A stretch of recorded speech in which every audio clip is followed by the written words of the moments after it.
बिस्मिल्लाहिर्रहमानिर्रहीम। हम नाईम अहमद अली। आज का जो हमारा टॉपिक है वो है एनर्जी बैंड थ्योरी। ये है chapter number 16 second year course physics. ठीक है, और ये सिलेक्टेड टॉपिक जो स्मार्ट सिलेबस है उसके मुताबिक हम क्या करें, इसको टीच कर रहे हैं। ठीक है, तो एनर्जी बैंड क्या है और एनर्जी बैंड थ्योरी क्या है, आज हम पढ़ेंगे इसको डिटेल से। ठीक है, तो सबसे पहले आते हैं एनर्जी बैंड थ्योरी की जानिब आते हैं। तो थोड़ा सा तारुफ करा लें, इंट्रोडक्शन करा लें। देखते हैं कि हमारे पास जितने भी सॉलिड मटेरियल्स हैं, ठीक है, जितने भी सॉलिड मटेरियल्स हैं तो उनकी मुख्तलिफ प्रॉपर्टीज़ है। मैग्नेटिक प्रॉपर्टी है, ऑप्टिकल प्रॉपर्टीज़ है, थर्मल प्रॉपर्टीज़ है। इस तरह एक और प्रॉपर्टी है जिसको हम कहते हैं इलेक्ट्रिकल प्रॉपर्टीज़। ठीक है, एक को मटीरियल क्या हो सकता है, कंडक्टर हो सकता है, इंसुलेटर हो सकता है और सेमीकंडक्टर हो सकता है। तो हम मटेरियल को 3 कैटेगरीज में क्या करते हैं, वो हम कैटेगराइज करते हैं। तो इसके लिए मुख्तलिफ थ्योरीज है, फ्री इलेक्ट्रॉन थ्योरी है और इस तरह मुख्तलिफ थ्योरीज है जो क्या करती है, जो किसी मटेरियल की कंडक्शन प्रॉपर्टी को क्या करती है, एक्सप्लेन करने की कोशिश करती है। इसमें सबसे जो इम्पोर्टेंट थ्योरी है और सबसे जो वेरिड थ्योरी है वो है एनर्जी बैंड थ्योरी। ठीक है, जो एक्सप्लेन करती है कि कंडक्टर क्या है, इंसुलेटर क्या है और सेमीकंडक्टर मटेरियल क्या है। ठीक है, तो आइए देखते हैं कि एनर्जी बैंड थ्योरी क्या कहती है। According to this theory there are 2 types of electrons in an atom that form groups are band when they are in solid. देखिए हमारे पास एटम है, ठीक है, ये हमारे पास एक एटम है, आप देखते हैं। तो हमारे पास एटम्स में 2 किस्म के इलेक्ट्रॉन्स होते हैं। जब वो फ्री एक एटम होता है एटॉमिक फॉर्म में, जिस तरह हमारे पास हीलियम है या मतलब इस तरह हमारे पास अगर एटॉमिक फॉर्म में होता है सोडियम है, ठीक है, ये हमारे पास एक सोडियम एटम है। तो अगर वो एटॉमिक फॉर्म में है तो उसमें हमारे पास क्या होते हैं, 2 किस्म के इलेक्ट्रॉन्स होते हैं। एक इलेक्ट्रॉन्स वो है जो न्यूक्लियस के क्या है वो करीब होते हैं, फर्स्ट शेल और सेकंड शेल इसमें है हमारे पास है, ये न्यूक्लियस के करीब है और ये जोड़ियों की शक्ल में इसमें हमारे पास है, यहाँ पर 2 है, यहाँ पर 8 है, इस तरह। तो उन इलेक्ट्रॉन को हम क्या कहते हैं, बाउंड इलेक्ट्रॉन कहते हैं। Bound electron those electron that are very close to the nucleus of any atom are known as bound electron. तो ये इलेक्ट्रॉन जो क्लोजली पैक्ड है और ये न्यूक्लियस के बहुत ज़्यादा करीब है, ठीक है, तो इस पर न्यूक्लियर फोर्स बहुत ज़्यादा होता है, जिसकी वजह से क्या है, ये इलेक्ट्रॉन्स क्या करते हैं, अपने शेल्स में मूव करते हैं और ये बाहर की तरफ आसानी के साथ ये नहीं निकल सकते। ठीक है, तो ये बाउंड होते हैं और इसको निकालने के लिए बहुत ज़्यादा एनर्जी क्या होती है, वो दरकार होती है। ठीक है, इसके अलावा हमारे पास एक और इलेक्ट्रॉन है जो आउटर शेल में है, आप देखते हैं यहाँ पर ये इलेक्ट्रॉन, देखिए ये हो सकता है 1 हो सकता है 2 हो सकता है 3 हो, डिपेंड करता है एटम टू एटम पर डिपेंड करता है। ठीक है, तो इस इलेक्ट्रॉन को हम क्या कहते हैं, वैलेंस इलेक्ट्रॉन्स कहते हैं और इस शेल को हम कहते हैं वैलेंस शेल कहते हैं। ये जो आउटर शेल होता है, आउटर मोस्ट शेल, ठीक है, those electron that are in the outer most shell of in atoms are known as valence electrons और आउटर इलेक्ट्रॉन इसको हम क्या कहते हैं, वो कहते हैं। और दे आर लूजली बाउंड होते हैं, ये लूजली बाउंड होते हैं। अगर आप इसको मामूली सी एनर्जी भी आप देंगे तो ये क्या होता है, ये बाहर की तरफ ये निकल सकता है और निकल जाता है। ठीक है, और याद रखिए कि किसी भी केमिकल प्रोसेस में जो लोग केमिस्ट्री जानते हैं, तो जो चीज़ हिस्सा लेता है केमिकल बॉन्डिंग में, तो हमारे पास वो होता है वैलेंस इलेक्ट्रॉन। अगर हमारे पास एक इलेक्ट्रॉन है तो ये एक मतलब इलेक्ट्रॉन देता है या लेता है, या एक इलेक्ट्रॉन को क्या करता है, वो शेयर करते हैं। और इस तरह हमारे पास अगर 2 है फिर 3 है, उस तरह। तो इस इलेक्ट्रॉन को कहते हैं वैलेंस इलेक्ट्रॉन और इसको हम फिर क्या कहते हैं, वैलेंसी ऑफ इलेक्ट्रॉन। अगर हमारे पास एक इलेक्ट्रॉन है तो हमारे पास फिर उसकी वैलेंसी है, और इस तरह फिर 2 है तो फिर इस तरह 2 वगैरह वगैरह। ठीक है, तो याद रखिए कि जो आउटर मोस्ट शेल है इसको वैलेंस शेल और इसमें जो इलेक्ट्रॉन्स होते हैं उसको हम क्या कहते हैं, वैलेंस इलेक्ट्रॉन कहते हैं। ठीक है, ये तो एटॉमिक फॉर्म में हो जाता है। ठीक है, अब अगर हमारे पास सॉलिड्स होते हैं, सॉलिड्स की अगर हम बात करें, ठीक है, बैंड्स किसे कहते हैं, in solid the atoms are closely packed. ठीक है, सॉलिड्स में हमारे पास जो एटम्स होते हैं वो बहुत ज़्यादा करीब होते हैं, इस तरह जिस तरह आप देख सकते हैं हमारे पास एक इंडिविजुअल एटम है, जिस तरह मैंने आपको ऊपर दिखाया। ठीक है, तो यहाँ पर हमारे पास क्या है, बहुत ज़्यादा एटम है। ठीक है, आउट 24 एटम हमने लिए हैं, क्रिस्टलाइन सॉलिड है 10 पावर 23 एटम्स होते हैं। ठीक है, हमने 24 क्या लिए एटम्स दिए। तो क्या करते हैं कि एक दूसरे के साथ बॉन्ड बनाते हैं, हो सकता है कोवेलेंट बॉन्ड हो सकता है कोऑर्डिनेट कोवेलेंट बॉन्ड हो, इस तरह का हो सकता है कि आयनिक बॉन्ड हो। तो मुख्तलिफ बॉन्ड ये बनाता है, डिपेंड करता है नेचर ऑफ द एटम्स पर डिपेंड करता है, मटेरियल टू मटेरियल वेरी करता है। ठीक है, तो जब ये एक दूसरे के साथ कंबाइन हो जाते हैं तो इसका एक मतलब होता है, ये हमारे पास अगर हम इस एटम को लेते हैं तो इसकी वैलेंसी होती है, वैलेंस इलेक्ट्रॉन होता है, आउटर शेल होते हैं, इस तरह इसके करीब है, इस तरह इसकी है, इसकी है, इसकी है। तो हर एटम की क्या होती है, एक आउटर शेल इलेक्ट्रॉन्स होते हैं। ठीक है, आउटर शेल इलेक्ट्रॉन्स होते हैं और वैलेंस इलेक्ट्रॉन्स होते हैं। तो वो वैलेंस इलेक्ट्रॉन एक ग्रुप बनाती है। ठीक है, तो जिस तरह कम्युनिटी होती है, जिस तरह मतलब आर्फन्स होते हैं, आर्फन की कम्युनिटी होती है, जिस तरह डिसेबल लोगों की अपनी कम्युनिटी होती है, इस तरह तो इस तरह वो आम लाइफ में वो ग्रुप्स बनाते हैं। ठीक है, मुख्तलिफ नाम उसको देते हैं। इस तरह ये इलेक्ट्रॉन्स जो है, जो आउटर शेल में है, जो जिसको हम क्या कहते हैं, वैलेंस इलेक्ट्रॉन कहते हैं, तो वो एक ग्रुप बनाती है और एक कम्युनिटी बनाती है, जिसको हम एक क्या कहते हैं, हम वैलेंस बैंड कहते हैं। बैंड कहते हैं ग्रुप को। ठीक है, जिस तरह म्यूजिक बैंड, मुख्तलिफ लोग इकट्ठे होते, खास किस्म का म्यूजिक वो क्या करते हैं, वो प्रोड्यूस करते, तो हम कहते हैं ये म्यूजिक बैंड है। ठीक है, तो मुख्तलिफ बैंड वो बनाते हैं। ठीक है, तो ये इलेक्ट्रॉन्स जो कंबाइंड होते हैं और वैलेंस, तो हर एटम का वो कंबाइंड हो जाते हैं और एक कम्युनिटी बनाती है, ग्रुप बनाता है, एक बैंड बनाता है, जिसको हम क्या कहते हैं, वैलेंस बैंड कहते हैं। ठीक है, तो वैलेंस बैंड हमें तो the electrons of the valence shells combined to form valence band in solids. ठीक है, सॉलिड्स में ये तमाम क्या हो जाता है, यहाँ एक एक का एटम का वैलेंस शेल कंबाइंड हो जाते हैं एटम्स, तो हमारे पास क्या बनता है, ये बनता है। इसके बाद हमारे पास एक और यहाँ पर बैंड है, जिसको हम क्या कहते हैं, conduction band. The electron that are free to move in solids are known as conduction band और कंडक्शन इलेक्ट्रॉन्स, और जो बैंड बनाता है उसको कहते हैं कंडक्शन इलेक्ट्रॉन बैंड। देखिए, हमारे पास किसी सॉलिड में दो किस्म के मतलब होते हैं इलेक्ट्रॉन्स होते हैं। एक होते हैं वैलेंस इलेक्ट्रॉन्स जो आउटर शेल में, एक होते हैं फ्री इलेक्ट्रॉन्स जिसको हम कंडक्शन इलेक्ट्रॉन्स कहते हैं। ठीक है, जो फ्री हो जाते हैं। ठीक है, और वो क्या करते हैं, वो इजीली मूव करते, फ्रीली मूव करते, इधर उधर जाते हैं, हर एक इधर उधर क्या करते हैं, इंटर एटॉमिक स्पेसिंग में वो क्या करते हैं, मूव करते हैं। ठीक है, तो ये क्यों हो जाता है कि यहाँ पर इसको अगर मतलब थोड़ी बहुत एनर्जी अगर मिल जाए, ठीक है, क्योंकि ये वेनस है, ये आउटर मोस्ट शेल है, इसको थोड़ी बहुत एनर्जी अगर मिल जाए तो वो क्या हो जाते हैं, वो फ्री हो जाते हैं। ठीक है, और क्योंकि they are loose the bound, और ये इस तरफ से इस ये एटम इस पर एक फोर्स लगाता है, इधर से लगाता है, इधर से लगाते हैं मुख्तलिफ, तो ये लूज दी बाउंड हो जाते हैं और लूज दी बाउंड हो जाते हैं। तो अगर हम इसको थोड़ी सी एनर्जी दें, ठीक है, तो वो क्या हो जाते हैं, वो फ्री हो जाते हैं, और इन इलेक्ट्रॉन्स को हम क्या कहते हैं, फ्री इलेक्ट्रॉन्स कहते हैं। और ये जो ग्रुप बनता है, यह इसको क्या कहते हैं, कंडक्शन बैंड कहते हैं, इलेक्ट्रॉन का ग्रुप। तो हमारे पास अब दो ग्रुप आ गए। ठीक है, एक वो ग्रुप है जो वैलेंस इलेक्ट्रॉन बनाता है। ठीक है, वैलेंस इलेक्ट्रॉन बनाता है, ये इसकी अपनी कम्युनिटी।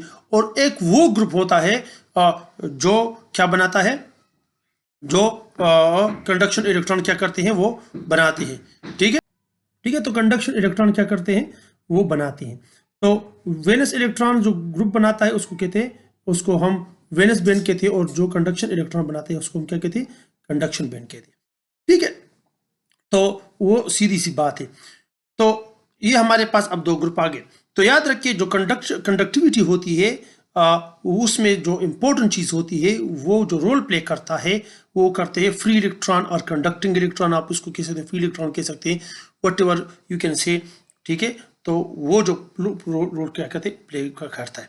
ठीक है, तो इसमें हमारे पास फिर मुख्तलिफ है, ये उसके बैंड्स ही वो बनाता है, ये बैंड है, ये बैंड है, मुख्तलिफ बैंड्स वो मुख्तलिफ एनर्जी एटम्स क्या करते हैं, वो बनाते हैं। ठीक है, अब इस बुनियाद पर हम क्या करेंगे, इस थ्योरी की इसको एनर्जी बैंड थ्योरी कहते हैं। ठीक है, जो इन बैंड का कंसेप्ट जिन्होंने दिया है। ठीक है, और कंडक्शन बैंड की अपनी एनर्जी होती है और वैलेंस बैंड की अपनी एनर्जी होती है। ठीक है, तो वो क्या करते हैं, उसके बेसिस पर हम इंसुलेटर्स को डिफाइन करेंगे, एक्सप्लेन करेंगे, फिर हम कंडक्टर को करेंगे, और फिर हम आएंगे semiconductor. There are three types of material, हमारे पास थ्री टाइप इलेक्ट्रिकल मटेरियल्स है।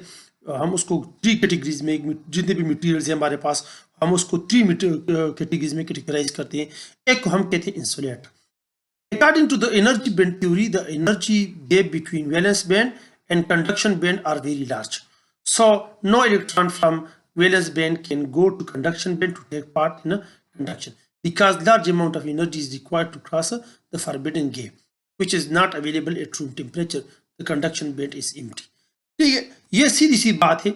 देखिए, हमने दो ग्रुप बनाए, एक वैलेंस इलेक्ट्रॉन्स का एक बैंड है जिसकी अपनी एनर्जी फॉर एग्जांपल 5 जूल है, फॉर एग्जांपल 5 जूल या 5 इलेक्ट्रॉन वोल्ट आप कह सकते हैं, इलेक्ट्रॉन वोल्ट में आप कह सकते हैं या जूल में आप कह सकते हैं, तो मैं एग्जांपल की बात कर रहा हूँ। तो फॉर एग्जांपल उसकी 5 इलेक्ट्रॉन वोल्ट एनर्जी है, ठीक है। और हमारे पास एक है कंडक्शन बैंड, इसको हम कहते हैं कंडक्शन बैंड, जिसमें वो इलेक्ट्रॉन्स होने चाहिए, वो होते हैं जो फ्री होती हैं, और उसकी एनर्जी फॉर एग्जांपल हमारे पास है 10 इलेक्ट्रॉन वोल्ट। तो इसके दरमियान एक गैप है, ठीक है, इसके दरमियान एक गैप है, ये एक गैप है हमारे पास, ठीक है। तो ये गैप हमें क्या होगा हमारे पास, इस गैप को, इसको हम कहते हैं फॉरबिडन गैप। याद रखें कि इलेक्ट्रॉन या इधर रह सकता है या इधर रह सकता है, इधर नहीं रह सकते, ठीक है। It is against the law of quantization of energy. Quantization of energy जो है, जो जिसको हम बोहर थ्योरी कहते हैं, उसके मुताबिक ये बैंड थ्योरी हमारे पास है। तो यहां पर वैलेंस इलेक्ट्रॉन्स रहते हैं इस गैप में, और यहां पर कंडक्शन, ठीक है। आपने एक चीज याद रखनी है कि कंडक्शन बैंड के लिए जो इलेक्ट्रॉन्स होते हैं, जो इलेक्ट्रॉन्स जो कंडक्शन में हिस्सा लेते हैं, जो कंडक्टिविटी में पार्ट लेते हैं, जो जिसको हम इलेक्ट्रिकल एनर्जी कहते हैं, इलेक्ट्रिकल करंट के जो क्यों कहते हैं, वो इलेक्ट्रॉन कहाँ से आते हैं, वो वैलेंस बैंड से आते हैं। यहाँ पर कोई इलेक्ट्रॉन नहीं होता, ठीक है। तो जो इलेक्ट्रॉन हमारे पास होते हैं वो valence band provide the electron to conduction band. तो कंडक्शन बैंड के लिए जो इलेक्ट्रॉन्स प्रोवाइड होते हैं वो वैलेंस बैंड से आते हैं, यहाँ से वो क्या करते हैं, वो हरकत करते हैं। लेकिन अब यहाँ चूंकि इंसुलेटर है, तो इंसुलेटर में ये गैप बहुत ज्यादा है, ठीक है, बहुत ज्यादा है ये gap, it is very large gap, ठीक है। फॉर एग्जांपल ये 5 इलेक्ट्रॉन वोल्ट है और इधर हमारे पास 100 इलेक्ट्रॉन वोल्ट, इसके लिए गैप हमारे पास 100 इलेक्ट्रॉन वोल्ट है। तो ये एनर्जी हमारे पास रूम टेम्परेचर पर अवेलेबल नहीं होता, ठीक है। हाँ, अगर कोई इलेक्ट्रॉन को हम ले जाए, यहाँ से यहाँ ले जाने की कोशिश करेंगे, तो उसके लिए हमने एनर्जी देनी पड़ती है, एनर्जी। और वो एनर्जी कहाँ से आएगी, कोई मतलब इन्वायरमेंट से आएगी या हम उसको हीट अप करेंगे, ठीक है। लेकिन चूंकि हम कोई मटेरियल इस्तेमाल करते हैं आम रूम टेम्परेचर पर, रूम में इस्तेमाल करते हैं किसी तार को वगैरह को, तो रूम टेम्परेचर पर हम क्या करते हैं, उसको हम लेते हैं, ठीक है। तो ये आपने क्या करना है, ये चीज आपने याद रखनी है। तो रूम टेम्परेचर पर इतनी एनर्जी ज्यादा नहीं होती जो क्या करे, वो इलेक्ट्रॉन को मिले और वो क्या करे, और वो इलेक्ट्रॉन यहां से जंप होकर यहां पर आ जाए, ठीक है, ठीक है।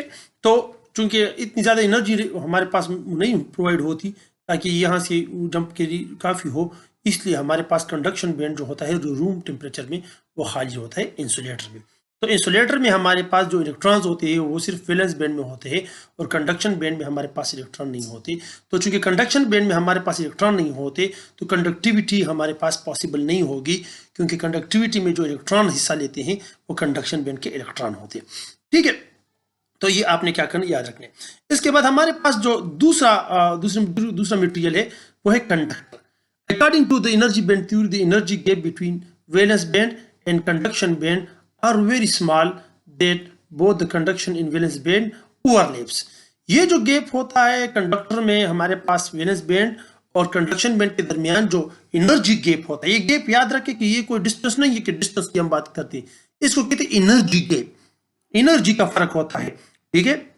इसकी एनर्जी कम है, इसकी ज्यादा होती है, ठीक है। इसकी एक खास किस्म की एनर्जी है, इसकी दूसरी एनर्जी होती है, लेकिन याद रखनी है कि आप इस गैप को हम क्या कहते हैं, ये एनर्जी गैप है। तो अब यहां पर हमारे पास क्या है कि वैलेंस बैंड में हमारे पास जो इलेक्ट्रॉन्स है वो इजीली क्या कर सकते हैं, वो मूव कर सकते हैं। क्यों? क्योंकि कंडक्शन बैंड और वैलेंस बैंड जो है कंडक्टर में वो ओवरलैप करते हैं एक दूसरे के साथ, वो क्या करते हैं, टकरा जाते हैं और एक दूसरे के साथ क्या होते हैं, वो टच कर जाते हैं। यानी उसके दरमियान जो गैप है एनर्जी वो बहुत कम है। फॉर एग्जांपल ये 5 इलेक्ट्रॉन इसकी एनर्जी है, तो कंडक्टर में ये 6 इलेक्ट्रॉन वोल्ट होगी, 1 इलेक्ट्रॉन वोल्ट, और इंसुलेटर में क्या था, वो 100 में था, ये 5 था, 95 इलेक्ट्रॉन वोल्ट जो था वो गैप होता है, ठीक है। तो ये बात आपने क्या करनी है, याद रखनी है कि जो कंडक्टर है उसमें वैलेंस बैंड और कंडक्टर बैंड के दरमियान जो हमारे पास गैप है, एनर्जी गैप, वो बहुत कम होता है। तो जब क्योंकि गैप कम है तो मामूली सी एनर्जी के साथ वो इलेक्ट्रॉन यहाँ से यहाँ क्या कर सकते हैं, वो जा सकते हैं, ठीक है। तो बहुत ज्यादा इलेक्ट्रॉन जो है वो यहाँ से जंप करके यहाँ आ जाते हैं, ठीक है। और यहाँ पर हमारे पास कंडक्टर में जो कंडक्शन बैंड होता है वो फिल होता है, उसमें बहुत ज़्यादा इलेक्ट्रॉन होते हैं, उसकी इलेक्ट्रॉन की पॉपुलेशन जो होती है वो बहुत ज़्यादा होगी, ठीक है। और यहाँ पर हमारे पास वो कम होगी। क्यों है? क्योंकि इसके दरमियान गैप कम है और आसानी के साथ रूम टेम्परेचर पर इवन क्या हो सकते हैं, वो जा सकते हैं। क्योंकि यहाँ पर फ्री इलेक्ट्रॉन्स की तादाद जो है वो क्या होगी, कंडक्शन इलेक्ट्रॉन की तादाद वो बहुत ज़्यादा होगी इसमें, तो हमारे पास जो कंडक्टिविटी है वो बहुत ज़्यादा होगी और करंट जो होगा कंडक्टर में वो बहुत ज़्यादा होगा। तो इसलिए कंडक्टर्स में हमारे पास करंट ज़्यादा होगा, क्योंकि ज़्यादा होता है क्योंकि इसमें बहुत ज़्यादा इलेक्ट्रॉन फ्रीली क्या करते हैं, वो मूव करते हैं, ठीक है। अब हमारे पास जो तीसरा है वो है insulator. Sorry, it is not insulator, it is a semiconductor. It is semiconductor. आप इसको क्या क्या कर दे, इसको करेक्ट कर दे, इसको सेमीकंडक्टर कर दे, ठीक है। इसको क्या कर दे, इधर आप सेमीकंडक्टर क्या कर दे, वो लिखे, ठीक है। इसको आप क्या कर दे, सेमीकंडक्टर क्या कर दे, वो लिखे, ठीक है।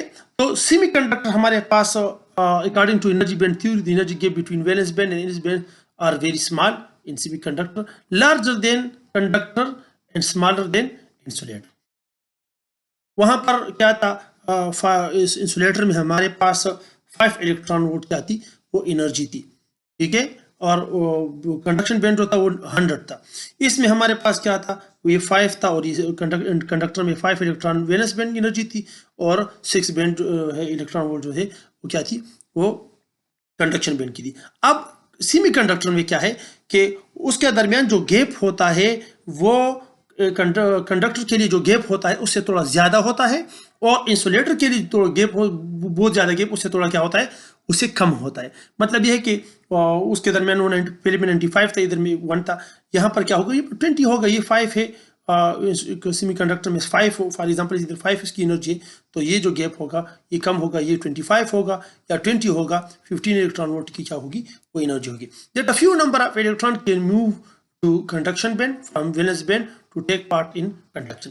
तो बहुत ज्यादा इलेक्ट्रॉन तो नहीं जा सकेंगे क्योंकि फिर भी गैप तो है, ठीक है। मतलब बहुत ज्यादा नहीं है ना, इतना कम है, लेकिन थोड़ा बहुत क्या है वो गैप हमारे पास क्या है, वो मौजूद है। तो थोड़े बहुत से इलेक्ट्रॉन क्या होंगी, अगर उसको थोड़ी सी एनर्जी कहीं से मिल जाती है तो वो क्या करेंगे, वो हरकत करेंगे और वो जंप करेंगे। तो याद रखें कि हमारे पास जो सेमीकंडक्टर्स है उसकी जो कंडक्टिविटी होती है वो न तो बहुत ज्यादा गुड कंडक्टर होता है और ना एक गुड इंसुलेटर होता है, बल्कि उसकी जो कंडक्टिविटी होती है वो इंसुलेटर और कंडक्टर के दरमियान क्या होती है, वो सेम, मतलब उसके दरमियान में उसकी कंडक्टिविटी होती है, ठीक है। ये इसलिए क्योंकि उसके दरमियान जो फॉरबिडन गैप है वो न इतना कम है जितना कंडक्टर का है, न इतना ज्यादा है जो जिस तरह वो हमारे पास इंसुलेटर में, ठीक है।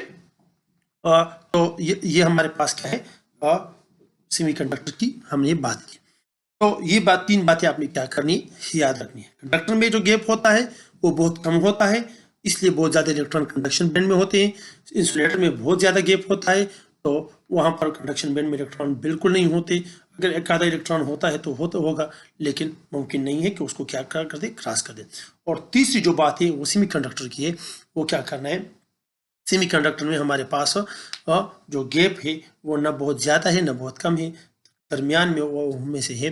तो इसलिए हमारे पास कुछ इलेक्ट्रॉन क्या होंगे, वो कंडक्शन बैंड में मौजूद होंगे जो कंडक्टिविटी में क्या होते हैं, वो पार्ट लेते हैं। और इसका जो एग्जांपल है हमारे पास वो है सिलिकॉन और germanium. They are good semiconducting material, जो हम फिर डिस्कस करेंगे इलेक्ट्रॉनिक्स में, पीएन जंक्शन डायोड और पीएनपी मटेरियल और एन टाइप मटेरियल वगैरह में भी इसको क्या करेंगे, हम डिस्कस करेंगे। होपफुली उम्मीद करते हैं कि आपको ये बातें समझ आ गई होंगी। आप इस चैनल को सब्सक्राइब करें, अपने दोस्तों के साथ शेयर करें, ठीक है, और लाइक करें। और अगर कोई क्वेश्चन हो तो आप कमेंट कर सकते हैं, आप कमेंट कर सकते हैं, हमें फीडबैक दे सकते हैं कि कोई गलती वगैरह हुई हो तो आपके फीडबैक को मैं वेलकम करूंगा। Thank you, wish you all the best, अल्लाह हाफिज़।